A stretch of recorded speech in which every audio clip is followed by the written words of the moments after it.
সজীব ওয়াজেদ জয় বলেছে স্যাটেলাইট নষ্ট হলেও আমি আর দায়িত্ব নেব না। জয় বলেছে স্যাটেলাইট নষ্ট হলেও আমি আর দায়িত্ব নেব না। এই সামাজিক বেশ্যা এবং পতিত ভারতীয় চুতপারানির ছেলে $29 মিলিয়ন স্যাটেলাইটকে 235 মিলিয়ন 300 মিলিয়ন খরচ করে এই বালবন্ধু স্যাটেলাইট উৎক্ষেপণ করেছে, যা বাংলাদেশের রাষ্ট্রীয় কোনো কাজে লাগে নাই। যে স্যাটেলাইটের অবস্থান বর্তমানে ফিলিপিন্স বা আকাশে অক্ষাংশের এমন একটা জায়গায় দাঁড়ায় আছে, বাংলাদেশের কোন জায়গায় তা কাজে আসছে না। দর্শকবৃন্দ, এই $29-30 মিলিয়ন স্যাটেলাইটকে $300 মিলিয়ন নিয়ে এখানে জয় নিজে ইনভেস্ট করে নাই, সালমান রহমান কোন ইনভেস্ট করে নাই, সরকার ইনভেস্ট করেছে, কিন্তু এর মালিকানা বাংলাদেশ সরকারের না। আমি ডক্টর আসিফ নজরুল এবং অর্থ মন্ত্রণালয়ের দায়িত্বে যিনি আছেন তার দৃষ্টি আকর্ষণ করে বলছে, এই স্যাটেলাইটের উপরে 3 সদস্যের একটা কমিশন গঠন করা হোক, তাদেরকে ইনভেস্টিগেট করার দায়িত্ব দেওয়া হোক, অথবা FBI কে ডেকে এটা ইনভেস্টিগেট করার দায়িত্ব দেওয়া হোক, সঠিক তথ্য উপস্থাপন করা হোক যে স্যাটেলাইট নির্মাণে কত টাকা খরচ হয়েছে। এটা বাংলাদেশের জনগণ জানতে চায়, কারণ এই টাকাটা তাদের। এবং প্রতি মাসে এর ব্যবস্থাপনার জন্য সজীব আহমেদ ওয়াজেদকে $4.1 মিলিয়ন দেওয়া হতো শুধু ব্যবস্থাপনার জন্য, মেইনটেনেন্সের জন্য। এটারও তদন্ত করা হোক যে এটা মেইনটেনেন্স আসলে কত টাকা খরচ হয়, এটা জনগণের জানা উচিত। এবং এই মেইনটেনেন্সের টাকা এই শুয়োরের বাচ্চা কত বছর নিয়েছে, কেন নিয়েছে, কোথা থেকে নিয়েছে, তার এন্টাইটেলমেন্ট কি, তার যোগ্যতা কি স্যাটেলাইট মেইনটেনেন্সের কাজ করার। এই শুয়োরের বাচ্চা এখন বলে স্যাটেলাইট নষ্ট হলেও সে দায়িত্ব নেবে না। আরে শুয়োরের বাচ্চা, তোরে দায়িত্ব কে দেয়? শালা নটির পোলা তোরে দায়িত্ব দেবে কুত্তার বাচ্চা। তুই দায়িত্ব নেয়ার কে? কুত্তার বাচ্চা। তুই স্যাটেলাইটের কি জানিস? হারামজাদা শুয়োর।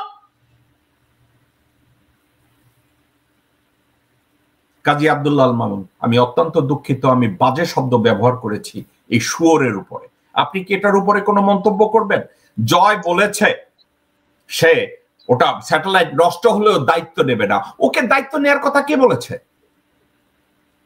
এই শুয়োরের বাচ্চার কোন যোগ্যতা আছে স্যাটেলাইটের উপরে? ও স্যাটেলাইটের উপরে লেখাপড়া করে নাই।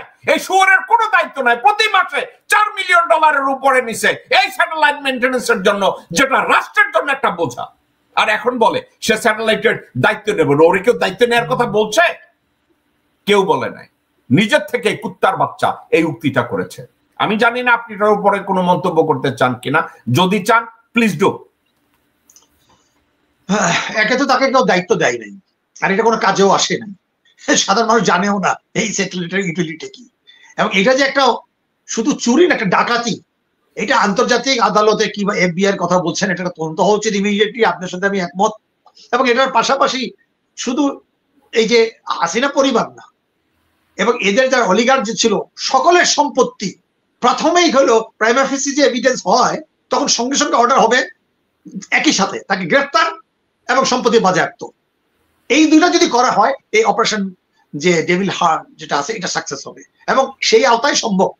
যে আমি মনে করি যে উনি যে বলছেন দায়িত্ব নিবে না, দায়িত্ব তাকে দেয় নাই, তার কোনো ইনভেস্টমেন্টও নাই। বরঞ্চ এটা সঠিক তদন্ত হওয়া উচিত, এই টাকাগুলো রিকভার করা উচিত এবং যেসব সংস্থা এদের সাথে জড়িত ছিল তাদের ব্যাপারেও আন্তর্জাতিক আইনে মানি লন্ডারিং এর ব্যবস্থা নেওয়া যেতে পারে। চোরকে যারা সহযোগিতা করছে সেটা হতে পারে। আমার মনে এরকম আরো একটা না অনেক আছে, শত শত প্রজেক্ট আছে ইন্ডিয়ার সাথে থেকে শুরু করে, এইগুলো সমস্ত গুলো তদন্তের আওতা হোক।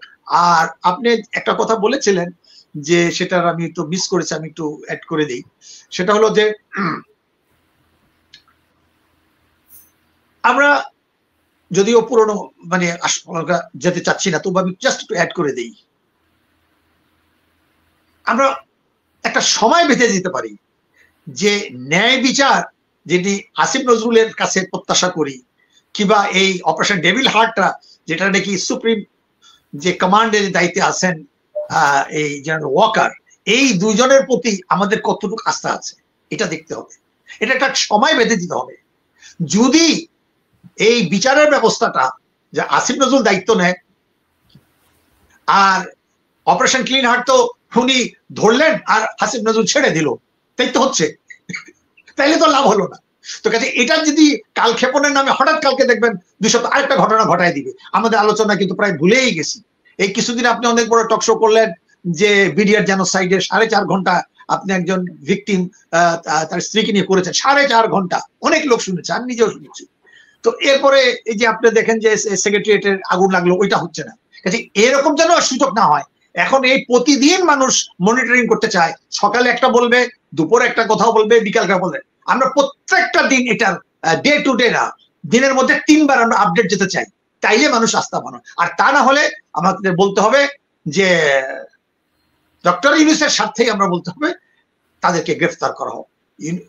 এই দুইটা ব্যক্তিকে যদি আমরা সামনে না আনতে পারি, তাহলে ডক্টর ইউনূস তো সফল হবেই না, আমরাও ডক্টর ইউনূসের হাতকে শক্তিশালী করতে পারবো না। ধন্যবাদ।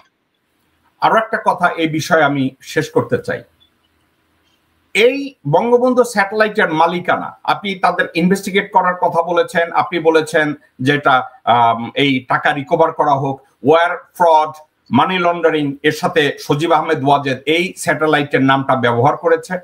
তো আমার কেন যেন মনে হয় এই মুহূর্তে বঙ্গবন্ধু স্যাটেলাইটের পিছনে যে অর্থ যোগান বাংলাদেশ ব্যাংক দিয়েছে, এটাকে এই মুহূর্তে তাড়াতাড়ি কোর্টে তুলে এর মালিকানা কোথায় এই সাবজেক্টটা ক্লিয়ার করে তারপরে জনগণের সামনে তুলে ধরা হোক। এর সত্যিকার অর্থে বঙ্গবন্ধু স্যাটেলাইটের পিছনে কত খরচ হয়েছে এবং এর যাবৎকাল স্যাটেলাইট উৎক্ষেপণের পরের থেকে আজ অবধি এই স্যাটেলাইট বাংলাদেশের কি কাজে লেগেছে এটা জনগণ জানতে চায়। এবং এই ব্যাপারে বাংলাদেশের কেউ, কোন মানুষ, দর্শকদের ভিতরে কেউ যদি সজীব আহমেদ ওয়াজেদের উপরে একটা মামলা করে, আমি জেকব মিল্টন ওই মামলার খরচকারী করব। কেউ যদি এটার উপরে মামলা করে, আমি ওয়াদা করছি আমি এই মামলার দায়িত্ব নেব যদি কেউ করতে চায়, কারণ এই বিষয়টা সামনে আসা উচিত। কয়েকটা সাবজেক্ট। এই স্যাটেলাইট তৈরি করতে কত টাকা মূলত খরচ হয়েছে, এই স্যাটেলাইটের টাকা, এই যে $300 মিলিয়ন উপরে খরচ হয়েছে, এই টাকাটা কে দিয়েছে, প্রতি মাসে মেইনটেনেন্স বাবদ $4 মিলিয়ন নিয়েছে, এই টাকাটা কে, কোথায়, তাকে কিভাবে দেওয়া হয়েছে, এর প্রত্যেকটা জিনিস সামনে আসতে হবে। এবং আরেকটা জবাবদিহি করতে হবে, বাংলাদেশ ব্যাংক, বাংলাদেশ সরকার যদি এটার অর্থায়ন করে, তাইলে এর মালিকানা কেন বাংলাদেশের জনগণ হবে না, বাংলাদেশের সরকার হবে না? আমি এটা ক্লিয়ার কাট একটা ধারণা চাচ্ছি। কাজী আব্দুল্লাহ আল মামুন, আপনি কি আমার সাথে একমত পোষণ করেন নাকি আপনার কোনো দ্বিমত আছে? আমি 100% একমত পোষণ করছি। শুধু আরেকটু অ্যাড করে দিতে চাই, শুধু আইনজীবীদের ব্যাপার দায়িত্ব না, অনেকে তো আইনজীবীর সাহস পাবে না, কারণ আইনজীবী আজকে বিভক্ত, হয় আওয়ামী লীগ নাহলে বিএনপি নাহলে জামাত, যেভাবে হোক না কেন। এখানে আমরা জানি যে সোয়ামোটো বলে একটা ইনহারেন্ট পাওয়ার আছে যে কোনো হাইকোর্টের বিচারপতি। আমার নিশ্চয়ই বিশ্বাস যে আপনার এই সত্যে অনেকেই হাইকোর্টের বিচারপতিরা যারা নাকি সে হাসিনা আমলেই নিয়োগপ্রাপ্ত, তাদের মধ্য থেকে যদি একজন যদি দায়িত্ব নেয়, চাইলেও কিন্তু এটা মামলাটা রুজু হতে পারে। এটা একটা চ্যালেঞ্জ হয়ে যাক, এটা একটা চ্যালেঞ্জ হয়ে যাক। এখনো সেই হাইকোর্টের বিচারপতির মধ্যে যারা আছে, হ্যাঁ, তাদের মধ্যে যদি একজন যদি সততার সাথে এগিয়ে আসে, আমার মনে হয় সেদিক থেকেও আমাদের আহ্বান থাকলো। শুধু বিচারপতি মানে একজন আইনজীবী ছাড়াও কেউ যদি একটা মামলা করে, আপনি এটা ব্যাপারে দায়িত্ব নিয়েছেন, অনেকে তো সাহস পাবে না, কিন্তু একজন বিচারপতি সে যদি দায়িত্ব নেয়, তাহলে আমরা তাকে স্বাগত জানাবো। ধন্যবাদ।